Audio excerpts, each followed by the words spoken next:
Welcome, David. Today we're privileged to have David Thorson joining us.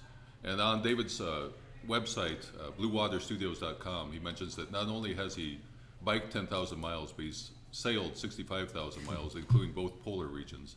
And today we'd like to talk a little bit about some of those adventures. Sure. And in particular, I'd like to start out talking about the adventure that you say really changed your life, and that was the 2007 adventure, sailing from east to west through the Northwest Passage. Yes. One of the few sailors who have ever done that. And I'd be interested in knowing how that journey came about and some of the experiences with that. Well, that particular journey started out really, it begins in 1994 because I first sailed up there with Roger Swanson on his sailboat Cloud 9 in 1994 up the west coast of Greenland and then into the Arctic.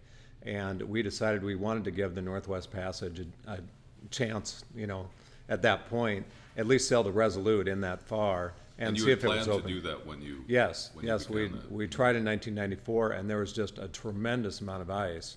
And there were only two boats in the Arctic at the time, in the entire Arctic in the world. It was our boat, Cloud 9, with 6 of us on board, and a small French boat with 3 people on board. And we decided to proceed and try it together. We ended up getting kicked around in the ice, trapped, almost pushed on shore, eventually separated, and it was just a very hairy experience. And we ended up getting out of there with our tails between our legs and barely escaping. And when you're trapped in ice like that, how does one plan an escape route then?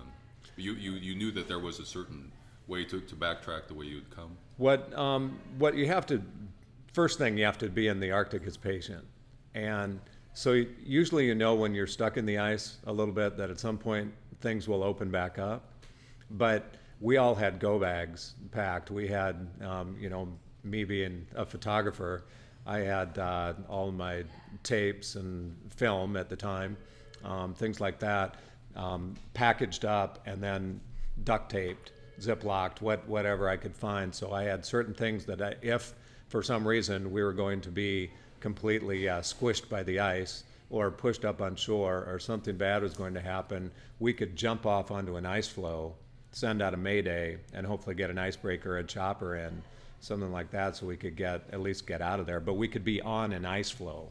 So you had that as a backup. We had that. Plan. We had that as a backup. And what was the likelihood? So you say maybe a cutter or a chopper would come and find you. Is that a pretty certain thing that would happen if in fact you had to get on an ice floe like that? Absolutely. The Canadian Coast Guard up there is unbelievable. They're much more friendly and really a much better service than our U.S. Coast Guard in a lot of ways, for any number of reasons. But they monitor all the traffic up there in the Northwest Passage, and for very good reason, because of and things we'll probably talk about later. But there's a lot of issues involving sovereignty and resource extraction right now with oil and gas rights and this kind of stuff. So they like to keep a presence up there in the Arctic pretty much all the time. But that was then. That was 1994, and what happened was another trip was planned in the future to try again with Roger Swanson and Cloud 9. He tried in 2005, and I was not able to go with him at that point, and then again in 2007. And in 2007, I'd been really monitoring the ice conditions because not only had the conditions changed up there, but the world had really changed with all of the digital information available via computer and satellite information. So you were able to, at the time and now, get the same information that the Canadian Ice Service would have on the icebreakers and things like that. So I was monitoring the ice conditions and pretty much knew in 2007 that the ice conditions were going to be much less than they had been in the past. Little did we know how much less they would be, because... So even compared to 2005, 2 years later, there was a significant difference. There was, we can call it whatever we want to. We can call it the cliche tipping point. But something happened in the Arctic in the summer of 2007, and it was our luck that we were there to witness it and experience it. So we literally left Halifax, Nova Scotia and went 6,693 miles over the top of the world through the Northwest Passage and never touched one bit of ice the entire voyage, getting into Kodiak, Alaska in the early fall. And that was the voyage that really changed my life. It was really what all of my years of travel had sort of culminated into this one event, which was being there and experiencing this, and actually seeing the climate change right before our eyes, and something happened in the Arctic that was quite unexplainable. And I know in your book, An Arctic Journey, you say that that's one of the key experiences of your life, and it's kind of led you into thinking about climate change and being a proponent of talking about it. Absolutely. We were there almost exactly 100 years after Roald Amundsen, the famous Norwegian explorer, went through the Northwest Passage for the first time in history. And he was there for 3 full winters. It took him three full winters in 4 years, basically, to get through the Northwest Passage. And we had just gone through in a matter of 73 days, nonstop, without touching any ice.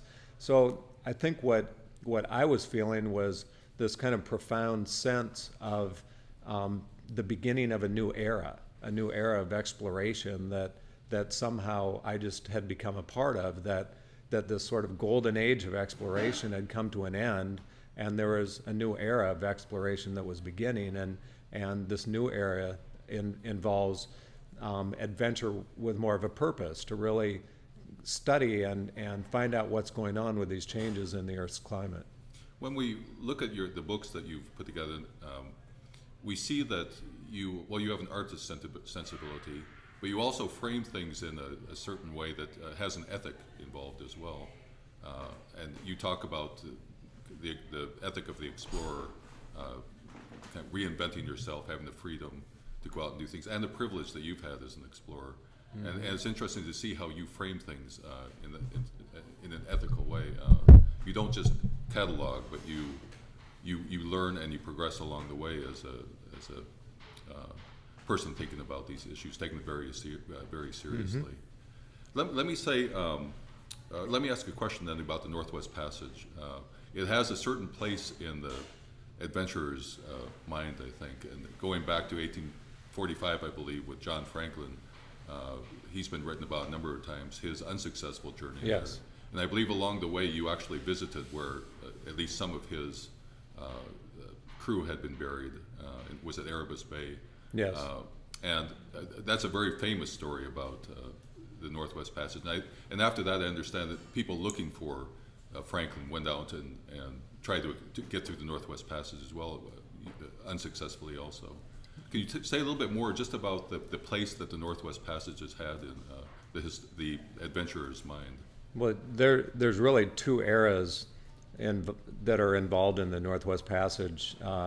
The search for the discovery of the passage, and one was in the late 16th century, early 17th century, and there were people like Frobisher and some of these people that went early on and had just horrific things happen to them, and some survived and some did not. But it was such a terrible era of searching for the passage, and the British at the time wanted tales of victory, and this was not a victorious time for the British in this era of discovery in the Northwest Passage, so it went away. They just really wanted to bury this history. And that was the 16th century, and it was the British that were trying to find.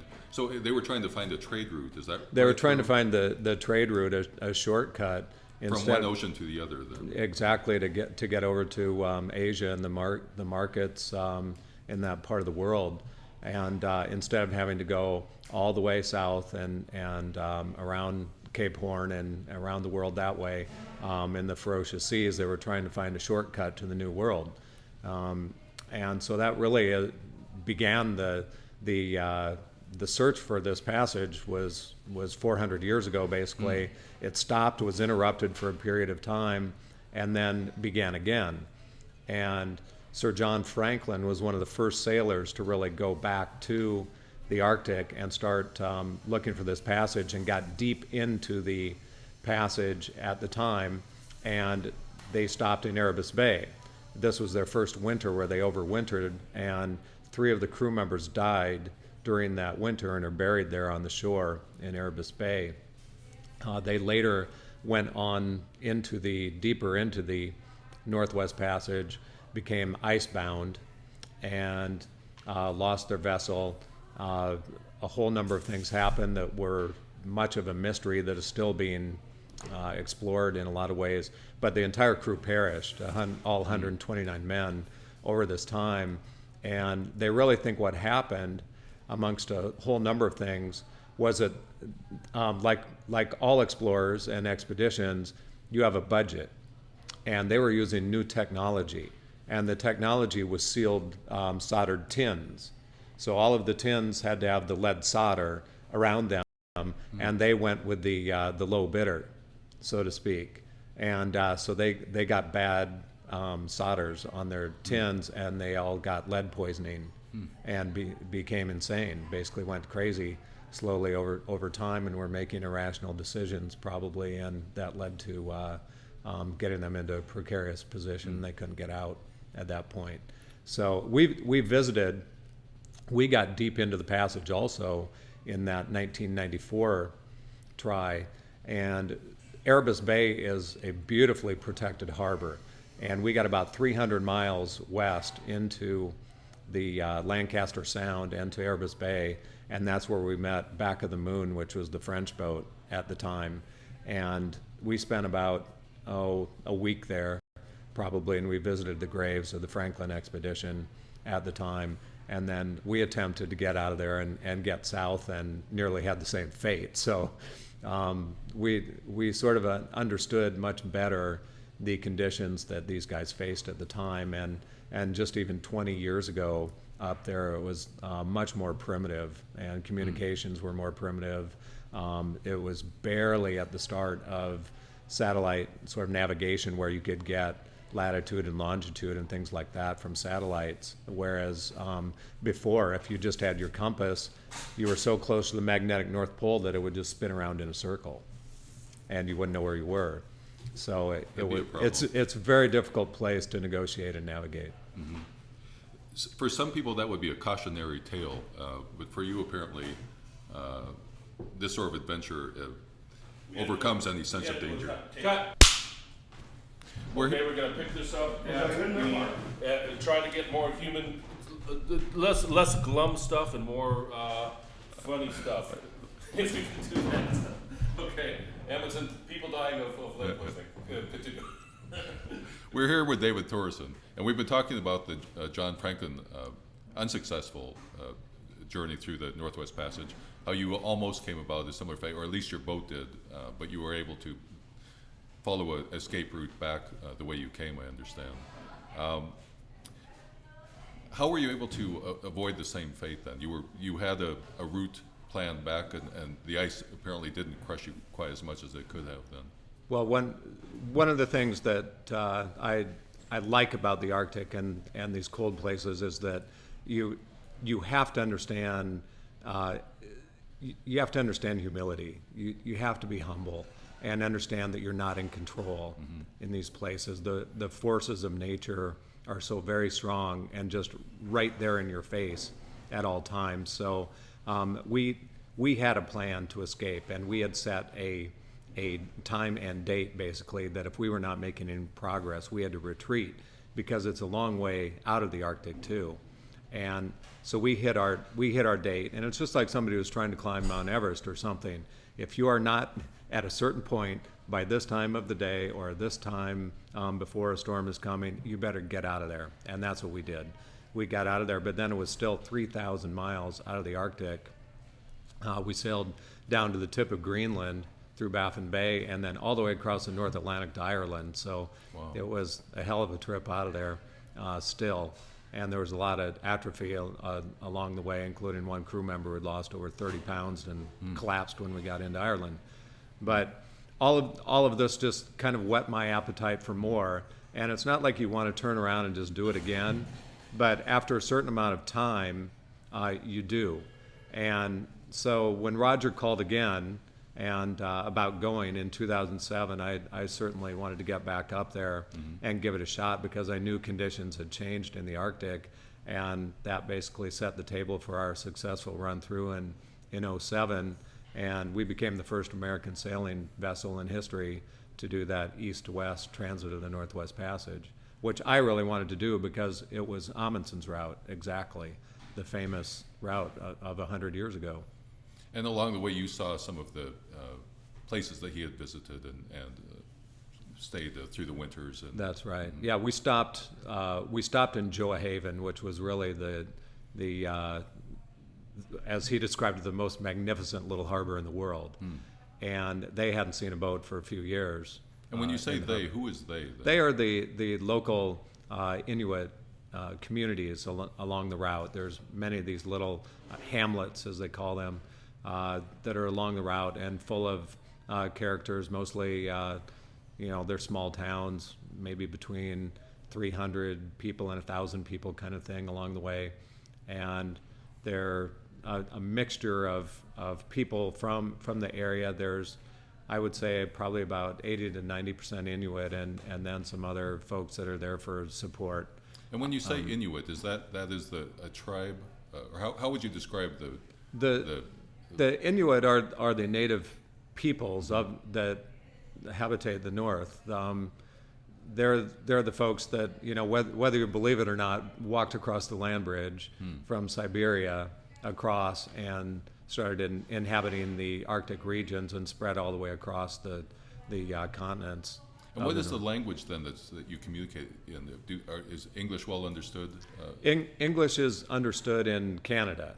In the Canadian Arctic, there definitely is English spoken, but they do when you're listening to we listen to CBC up there, the Canadian Broadcasting Service, and there's a lot of communication in the villages in their native tongue, in Inuit, and they switch back and forth, and it can be hilarious because there'll be bake sales going on and garage sales, and they'll cut in and out of their Inuit tongue. It'll be something, like, and then it'll be like, there's a garage sale at so-and-so's house, and there'll be biscuits being baked, and it's kind of this strange world that you'd never see anyplace else. And if you're lucky enough, some of these folks will talk to you and tell you their stories about what's going on in the Arctic and how their lives may be changing.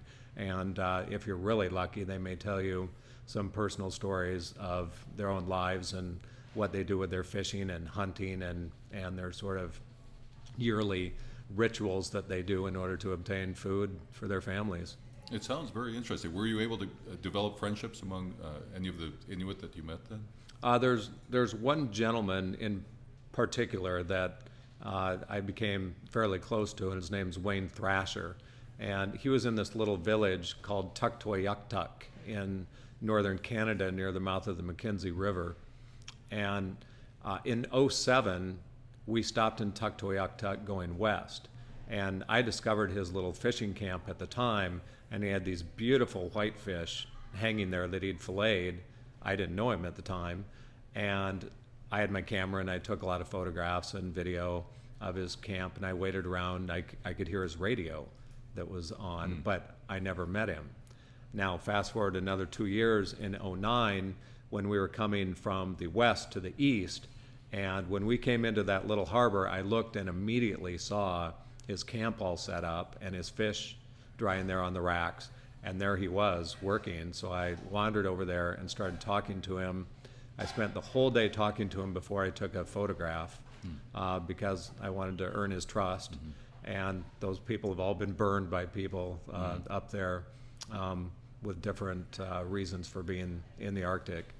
And so I needed to earn his trust and get to know him a little bit. And then he started telling me stories of living in the Arctic and going on all these amazing small boat trips and hunting and fishing expeditions, and of his friend who hunts bears with a knife, actually, and uses the muskox horn around his arm as armor, and actually lures a bear in and lets them clamp on an arm, and then comes around with a knife to kill the bear. It was one of the most harrowing stories I think I've ever heard in my life. But Now, did you ask to go out on a bear hunting expedition? I did not ask to go on the bear hunting trip. No, that was not high on my list. But I would have enjoyed seeing a bear up close and personal, but not that close. And the bears would be polar bears, then you said? Or? There's a combination of polar bears and brown bear or grizzly in the region. The polar bears, because of the lack of ice now in the Arctic, are having to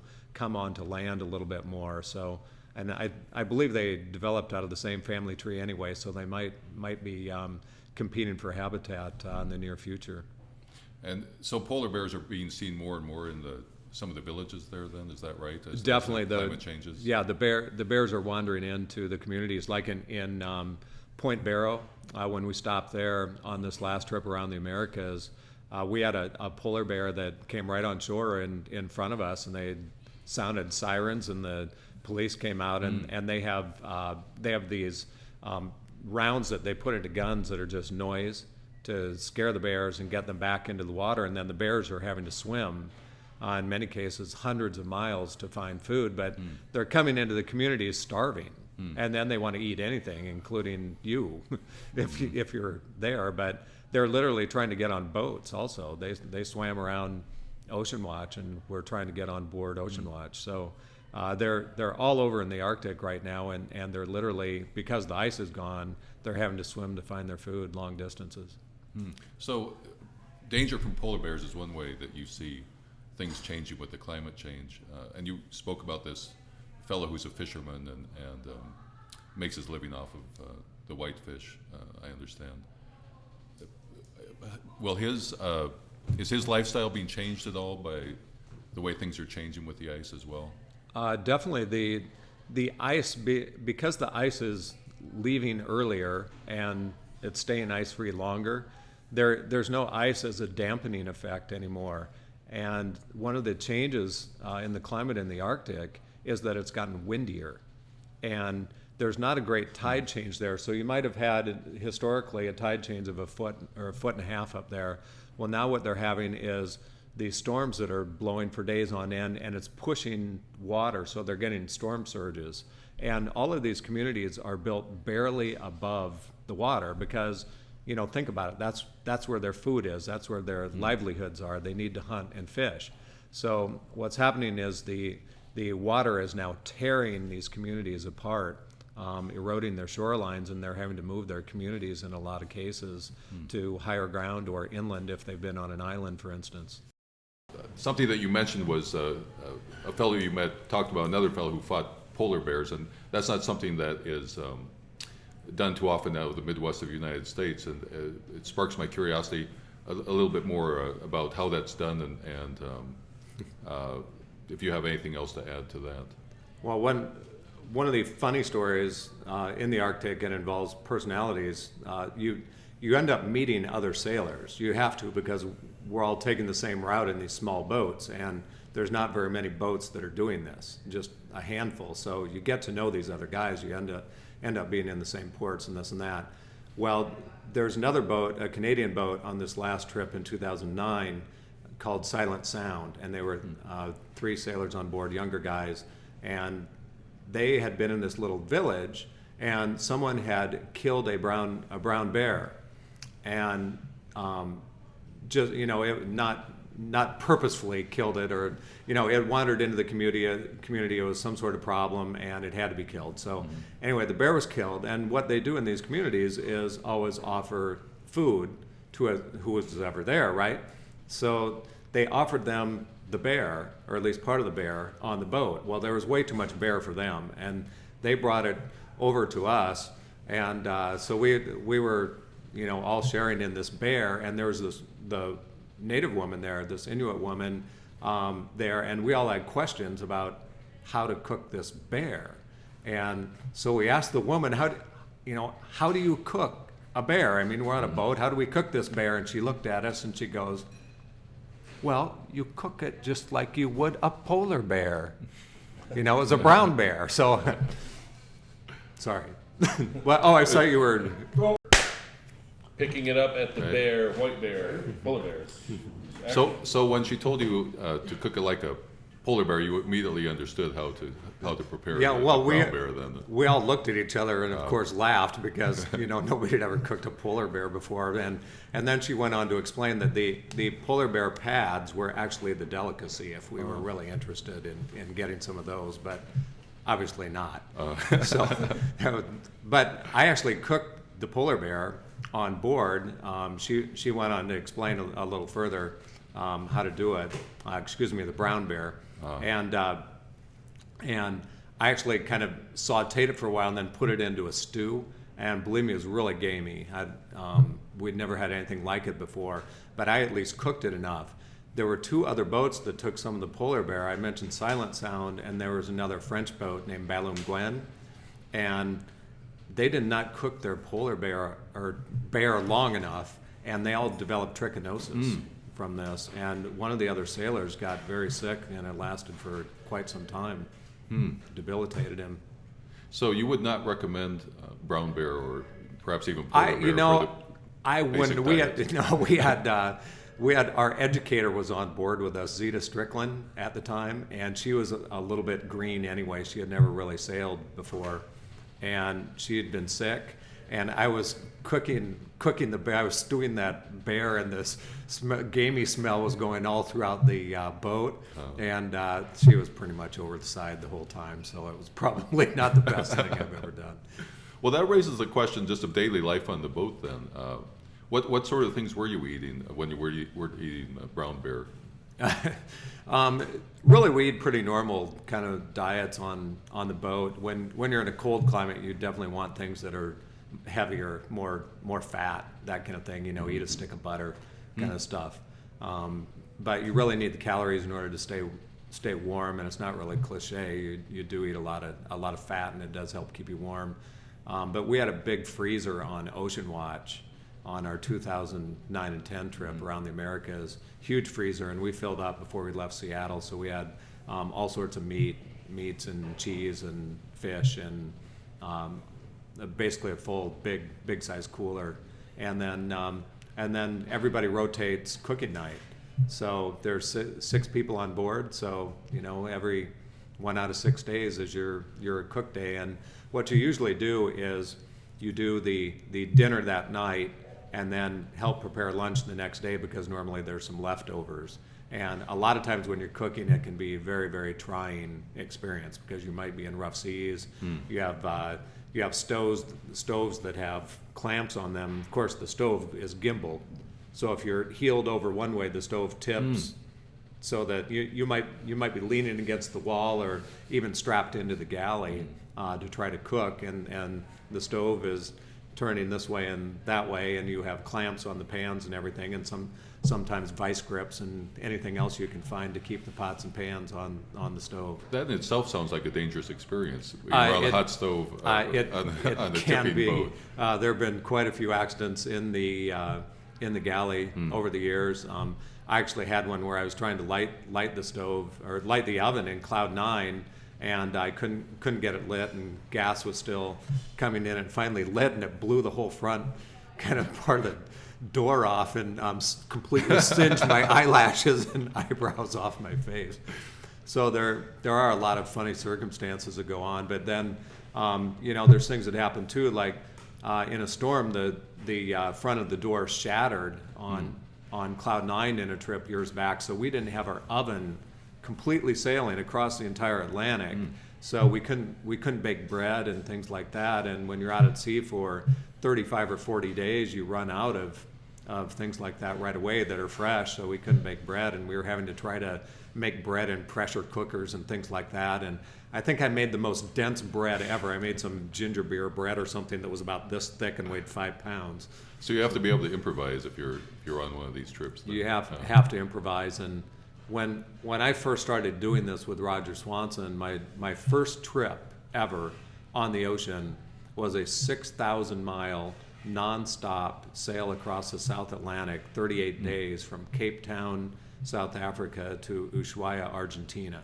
So that was my first experience really out at sea.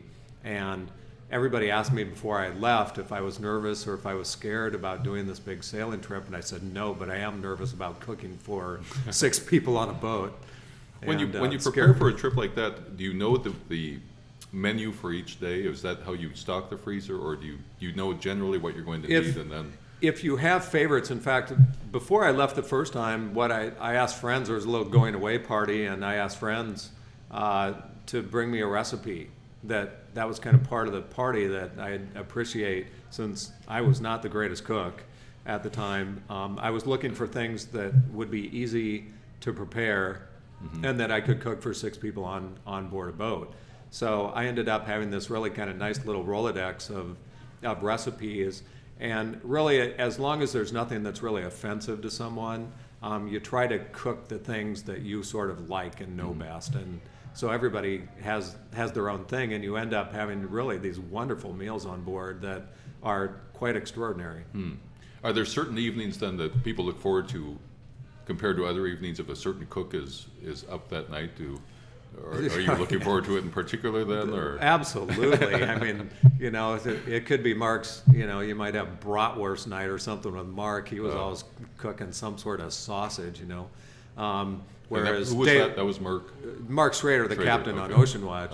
Whereas Dave Logan, the first mate, was always doing these really great curries and all this good stuff. And I like to do Thai peanut stir fry and certain things like that. So we all had our things. Herb liked pasta, and he usually did pasta things. And our scientist, Michael Reynolds, always had some sort of science surprise meal that you never quite knew what he was putting in. Maybe some jellyfish he found that day or something. Is that right? You cooked jellyfish? Or? He wanted to. He wanted threatened that he was going to use that as an ingredient, but I don't think he ever did. So to cook those things, all of that would require water as well, and obviously just for basic consumption also. Is that also stored? Is your water planned ahead and all brought on at once, or is that taken on as you go? Or on Cloud 9 with Roger Swanson, we stored our water. So we rationed water. So we had very little fresh water that you could actually use for outside sort of activities at all. For instance, on the 2007 trip through the Arctic, in 73 days on the boat, I took 8 showers the entire trip. So you're not really using too much water. You don't get out of your clothes too much. We're ready? Yeah, we're going. Okay. so six showers you said for the whole, or 8 showers for the whole? Yeah, I actually journey? I took 8 showers in 73 days. And so you would only shower with fresh water if you we showered then? we did actually use salt water at times, but salt water leaves a pretty bad residue, and it's not as good as you think. There's only a few things that even make suds or lather up, and one happens to be joy for some Oh, is reason. Yeah. And is swimming ever an option or not? Swimming sometimes is an option, but anytime you get off the boat in the middle of the sea, it's dangerous. You don't know what's going to happen, and when you're out in the middle of the ocean, you really don't want to get off the boat too much unless it's a pretty good kind of circumstance that you're in, because it's just dangerous. And what about fishing? Are you able to fish and pull in food that way as well? Absolutely. We had usually there was someone who enjoyed fishing on the boat, always with Roger Swanson on Cloud 9, and Dave Logan was our fisherman on Ocean Watch. So we'd often have a little, mahi or something else we would catch along the way. For sure, we enjoyed that. One of our crew members on with Roger Swanson, we were sailing across the Atlantic. I think it was a mid-Atlantic crossing, and my friend Helmut, who's actually from Minneapolis, cooked a big Spanish mackerel, and this thing was a monster. It was going to be a nice big fish that would have fed us for a week, and he was insistent on getting the fish up the stern of the boat by himself. So we had the gaff out, and we gaffed the fish, and he pulled it up himself over the stern of the boat. Well, he'd gaffed the fish right all the way through its head, and the end of the gaff was sticking out, and he hooked his calf at the same time, and he completely filleted his calf from bottom to top. and hooked an artery. So he's standing there with the fish, spurting blood about 6 feet in the air, and so we had to put 38 stitches in him at sea. And you say that's just something that you take on yourself when you have an emergency then?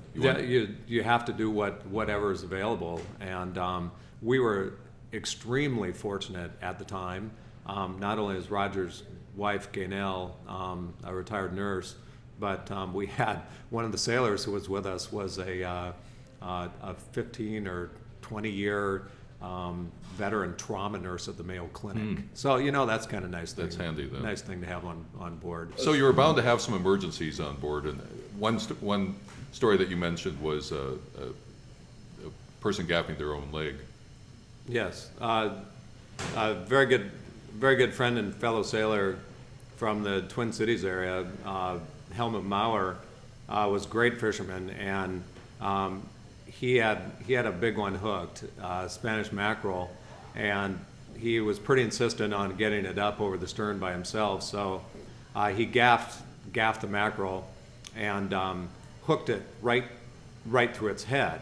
And little did he know that the gaff came all the way through and was sticking out, and he pulled the fish up over the stern of the boat and hooked his calf at the same time and completely filleted his calf wide open from top to bottom, and was just standing there with the fish spurting blood, and we were all standing there watching him going, oh my God, and so literally everybody dropped what they were doing and got him down and under control, and he obviously was very worried. But we were lucky enough and fortunate enough to have one retired nurse on board, and a veteran trauma nurse from the Mayo Clinic was with us, and somehow these things just seem to happen. And so we ended up putting 38 stitches in his leg, and it became a sort of trauma triage test sort of case for the Mayo Clinic. They actually had a couple doctors who were very interested in this case that we were communicating with, and they introduced that into their trauma triage course, the wilderness triage course that they were doing at the Mayo Clinic. So when the stitching was going on, were you in communication with the Mayo Clinic then? Not at the time, but so this was after. We communicated with them afterwards. An evacuation at sea at that point would have cost something in the neighborhood of $250,000. They would have had to have sent a ship out, and then when the ship gets to a certain point, then they can launch a chopper to do that. So we had to deal obviously with infection because we were nearing the tropics, and it was very hot on board. But fortunately, there was no infection, and I've seen his leg, and he doesn't really even have a scar. So 38 stitches and probably about a 7 or 8 inch gash, and it all turned out okay. Oh, that's amazing. Let's take a step back and go back to Iowa then, and go back a little bit to your roots and meeting Roger Swanson and your own sailing history with your family. I know your family has multiple generations that have been sailing on Lake Okoboji. I'd be interested in hearing how that's affected your adventurous spirit. Well, I think it really all goes back to Lake Okoboji and growing up there as a little boy. My grandfather was a sailor. My mother was a sailor, and they were both commodores of our little yacht club there on the lake in Iowa, and I've now been commodore also of the yacht club. So there's 3 generations in our family, and my mother taught me to sail when I was a little boy, and my grandfather had a terrific library full of books, just kind of oozing and dripping, with the sea. And so I spent boyhood years, reading Conrad and all these great books, and the lore of ships and all of this stuff that was in the library. Just looking through the pictures and thinking of all these potential adventures that I might have out at sea myself. And I tell the story when I speak that we had this big yard, and my grandfather always made me mow the yard, and it would take me 5 or 6 hours with a push mower. And so I had to make up stories in my head, and I would daydream, and I would invent these stories where I would be on a boat going somewhere, and I never knew where the boat was going, and that's how I would pass time doing that. But one thing led to another. I continued sailing and racing small boats, but I always wanted to go out on the sea and try something at some point. And Roger Swanson was a gentleman who knew my grandfather, and also was a scow sailor and a lake sailor that lived in southern Minnesota on a farm. And he took all sorts of people sailing with him around the world. And I was introduced to him in about 1990, and I shared my resume with him and told him that I would really enjoy sailing with him at some point. And he invited me to come on a transatlantic crossing to see how it would work. And that's when I went down to Cape Town, South Africa, and did my first 6,000 mile crossing with Roger at that time. But again, Roger is a southern Minnesota farmer, and at the time he was a pig farmer. And all these things make for just incredibly funny stories when you're with people that you meet all over the world that ask, how you got to be sailing when you're from Iowa or you're a pig farmer from southern Minnesota. And when you went down to South Africa, you knew that you would be sailing with him. I mean, you made the special trip down to Cape Town to join him. And that was a big leap of faith for you. Had you done anything like that before, or? I had been doing a lot of adventures on my own. I did right out of college. I did a 1,500 mile solo bike ride through New Zealand and around some Pacific islands. So before, Okay, 1 second, just let us stop. Okay, good. Okay, the thing we were talking about, the biking trips. Action. before some of these sailing adventures, you were biking, and you took a major bicycle trip.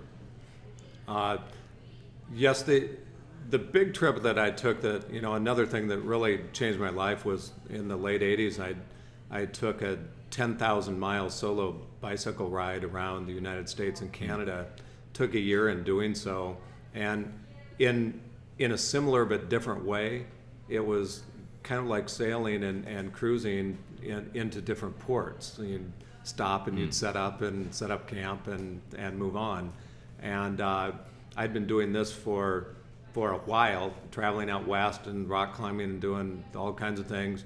But I really wanted to get out to sea, and that's when I met Roger Swanson at about that time. And he's the one who introduced me to his boat, Cloud 9, which was in wherever it was in the world. That was its home port. So my first trip that he asked me to be on, after hearing my story and my adventures, was to come to Cape Town, South Africa, and sail with him from Cape Town to Ushuaia, Argentina, which was a 6,000 mile, 38-day nonstop crossing of the Atlantic. So, and that's the longest route across the Atlantic in the South. And with Roger, you sailed that route, and then you attempted at one time in 1994 to do the Northwest Passage. Right. And you went again with him in 2007 and accomplished the Northwest Passage. Yes, the trip in 1991 and 92, my first trip aboard Cloud 9 was to sail across the South Atlantic. But that was really the test. Roger wanted to make sure that I could do it, because what I really wanted to do was sail down to Antarctica. So I actually stayed on the boat after we completed that Atlantic crossing and sailed with Roger down to Antarctica. We sailed across the Antarctic Circle and became really the first non-commercial American sailboat in history to sail that far south. It was quite a voyage and harrowing storms, and we were in a storm for 3 days with 50 to 80 mile an hour winds, continuous, and 35-foot seas with ice all around us. It was an unbelievable time. That's quite an introduction to That was to quite sailing an introduction to sailing, and we probably got more heavy weather experience during that voyage than, as Roger said, he's probably had in the whole rest of his sailing career combined. It sounds rather terrifying to someone who hasn't sailed a lot to go through something like that. It was terrifying, and if you're not a little bit terrified and anxious and scared, then you're probably not alive. But what I found in those moments, when your adrenaline's really flowing and everything, and your senses are really heightened, that's when you really do feel alive. Those moments become important, and you find that you have skill sets that you never knew that you possessed. And that's what I really found I enjoyed, not necessarily the storms, but if you work together as a team and together and trusted each other, you knew that you were going to get through the situation, and you did things that, in retrospect seem just kind of extraordinary, working barehanded out in the cold and 27 degrees with 60-mile-an-hour wind blowing and sleet and stuff, putting little fine things back together and repairing things in just horrendous elements. And I think that's something that taught me a lot about myself. And once you're done with that experience, you don't want to necessarily go right back, but once it sort of settles for a while, then you miss it. So one of the rewards is certain self-knowledge and self-confidence that comes out of a journey like that also. There's definitely a lot of self-confidence that comes with it. And of course, then you want to share that also. And that's been one of the main sort of emphases of all of these voyages is, how do I share this? How do I tell the story? And that's become a major part of my life with both filming and stills and doing things for magazines and books and films and just trying to do whatever I could in my own way. And that's kind of culminated in what I'm doing now, which are kind of major speaking presentations, sharing my story and getting involved with the scientific community in a way that I never thought I would. Storytelling as an eyewitness to kind of share my testimonial about what's happening with the Earth's climate, and especially at these polar regions. So I've had some great opportunities to speak at the first annual World Science Festival in New York City in 2008 with Richard Leakey on really serious issues about extinction and climate change and what's going on in the world. Things that I never thought that I would ever do, but really from a layperson standpoint, from I'm a normal kid from Iowa, and somehow I got doing these things, and I'm not a scientist, but I'm kind of bridging a gap between the scientific community and the public where there's a disconnect, and I'm kind of finding that I'm filling that void, and I really like that little niche that I found. Well, very few people have had the experience that you've had of a first-hand witness of the changes, say, in the Arctic Sea of the loss of ice, and so you bring that witness that not many people will absolutely have. I'd kind of describe myself as the canary in the coal mine that I don't know. I'll just go back and say I kind of describe myself as the canary in the coal mine that I've been down in the mine and now I'm coming back to tell you what's going on in the mine, and that's what I've seen in the Arctic now through my experiences there, that there's a tremendous loss of ice going on, and there's changes in these communities, and all of the local peoples up there understand that there's changing, and they're having to adapt right now. And we're just not seeing this down here in the lower 48, so to speak. We're seeing minor things going on, or maybe major things like storms that are getting stronger and more intense, more frequent things, or things that we can't quite put our finger on, but we know there's something maybe happening with the weather, for instance. But and anyway, you've seen that in your 2007 voyage, your 2009 voyage. We haven't talked a lot about your Around America's voyage, and we'll be running out of time today, but we'd like to go back another time and talk to you about that in more detail. But I'm interested in talking a little bit also about the fact that you've been a documentarian by video or by film, and that you've also written books that have come out of each of these journeys. Can you tell us a little bit more about how you've documented what you've done and what you're doing now and what the plans for the future are then? Well, I think the place to really start on this is this last voyage, coming out of my 2007 experience in the Arctic, where we became the first American vessel to do this east to west. I've gained a lot of experience in the ice, and I understand what's going on up there in the north, and I have another skill set that I could bring to an expedition with my still photography and shooting video and other things. So I was asked to become part of the 2009 and 10 expedition around the Americas, which was a 28,000 mile circumnavigation of the North and South American continents. So I was the documentarian of the voyage in a visual manner. So I took 70,000 still photos, and I took about 100 hours of HD video along the route, and those have all been in various magazines. We filed over 200 stories of the voyage along the way, and they've been seen from everywhere.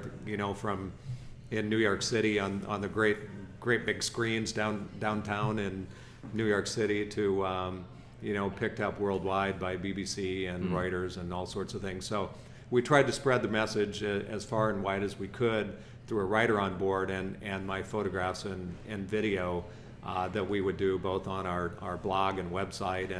And now I'm assembling all of those things together in a show, a complete exhibit that will have looping video, a whole bunch of prints, and then magazine kind of storyboard pages that we've designed and built to tell the story of the voyage. And that's really what I've been trying to become, is sort of a modern day storyteller, to use the digital media and garbage cans. Pick it up one more time Yeah. on that, to use the Yeah, modern day storyteller is what we would call it. what I'm really trying to become is a modern day storyteller in a way that I can sit and do this kind of thing, just sit and tell stories, but to also use what's available now in the digital world. So looping digital video on nice big flat screens and computers, and nice great big prints that really show in detail some of these moments that I've tried to capture through still photographs, and then storyboards that we're putting together, great big pages full of photographs and text which tell stories of the section of the journey that we might have been traveling through at the time. So combining this with lecture series and presentations and working with kids in schools and just sharing my story of growing up in Iowa and sort of being an unlikely adventurer, as someone recently coined it. I might be the accidental adventurer. Now, an Arctic Journey was made into a documentary as well as a book, and both of those are fascinating to go through, because it does feel like you're going through the voyage and learning along with Parker. Okay, and let me just settle, and we're ready. Okay, I forgot what we're talking about. Paul. You continue. Go ahead and pick it up with your question. We look forward to seeing that show, but I know you're also working on the book now. Can you tell us a little bit more about that? Yes. As I mentioned, I took about 70,000 images during this voyage, and so I've been, assembling them for my exhibit and that. But I've also been working very hard on a book project, sort of a compilation of photographs and stories. That the stories are being written by a writer on board the whole journey, which was Herb McCormick. And then I'm doing all the photographs for the book. It's going to be a beautiful photo book of our voyage around the Americas, probably about 300 or 400 photographs, narrowed down from the 70,000 that I took. That's quite an editing job. It's quite an editing job. I think even for the book project and with my art director, I furnished about 3,200 photos or something like that. We have it narrowed down to about 300 or 400 now, and we're into our final cut, so to speak. The book should be done this summer and then be on the market this fall. We're planning a 5-city speaking tour, presentations along with all of that, and also my exhibit should be part of that whole traveling exhibit on many of the cities that we stopped at as port calls on the trip around the Americas. Does the book have a name yet? Good question. No, the book is called One Island, One Ocean. Okay. And that was kind of the theme of that 2009 journey. Yeah, the whole idea with this journey was to demonstrate the interconnectedness of land and sea. How really all of us who live in North and South America live on one island. It's all connected, and we're surrounded by one body of water. And everything that happens on the land affects what's happening in the sea and the ocean, and everything that's happening in the waters affects what's going on the land with our weather patterns and everything else. So we had a whole curriculum that was developed, lesson plans in place for kids K through 8. And it was just quite a journey of science and education around the 2 continents. It sounds like an amazing trip, and we'd like to hear more about it. We're running out of time now. We'd like to come and visit you at your studio in Lake Okoboji. I know it's got a great view over the lake, and it'd be nice to come down and see you there and talk a little bit more about some of the details. There's still a lot more to cover. Before we end today, I'd like to hear again what your website is that people can go to and learn more about you that way. Yeah, my website is bluewaterstudios.com, and on the website you can see lots of images, of course, portfolios, things like that, but also good blog. My blog is available for people to go visit, and you know, I do the social media as I can. I do Twitter and blog and write about climate change and different issues that are going on around the planet. Thank you, David, and we look forward to talking again. Yeah, thank you very much. Okay.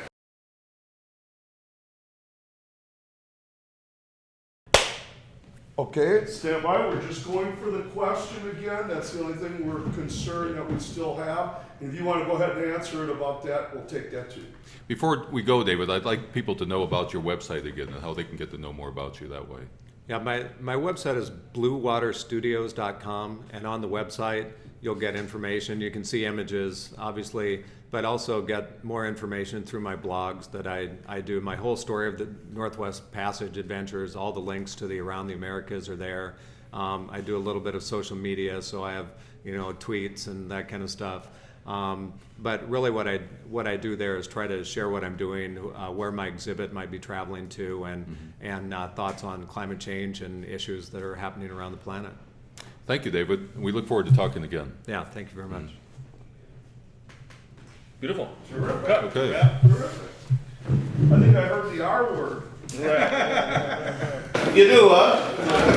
Well, that's a wrap. That's a new one. You're very good at what you do. Yeah. It's a pleasure. I think that you guys really will have to take a look now at what you got and what you'll want to reinforce. And, you know, it's up to you guys to review that stuff and see. Of course, we didn't have enough to touch on the climate issue. Right. Even really, you know, I'm sure that's something that we want to, you know, and then looking at how we can use so much materials to reinforce any of it. You know why we're so busy over here? In flat copy. This is the film festival. Yeah.